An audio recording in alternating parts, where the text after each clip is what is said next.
Assalomu alaykum, hammaga xayrli kun. Sizda ham fialka gullaringiz bormi?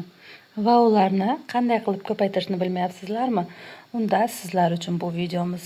Mana shunday bo'lib, tuvaklaringizda to'lib fialkani o'stirgingizlar kelsa, oldi bilan eng teg qismidan barigini sindirib olasizlar.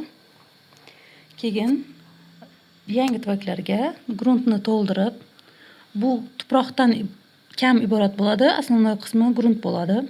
Mana bu ilizotyapti degani va shunday qilib qiyshig'iga 45 gradus qilib barglarni ko'mib chiqasizlar.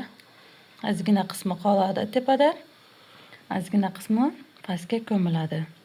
Shunaqa qilib har xil sortlarni ko'paytirsangizlar, keyin shunaqa bo'lib o'sishni boshlaydi. Undan oldingi jarayon mana bargdan yangi bargchalar chiqadi va mana shu ekkan barginglar bunaqa bo'lib quvrab qoladi. Quvrab qolgandan keyin ovormay turasizlar. Bu o'sib yaxshi bo'lib, mana bunga o'xshab kattayib olish kerak. Undan keyin olib tashlasangizlar ham bo'ladi mana.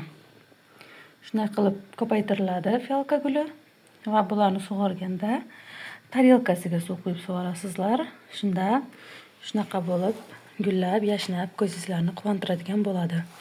Bularni bargiga suv tekkizish mumkin emas, brizgalkada suv ham sepish mumkin emas. Shuning uchun faqat tarelkasidan suv ichadi. Bo'lmasa chirib ketadi.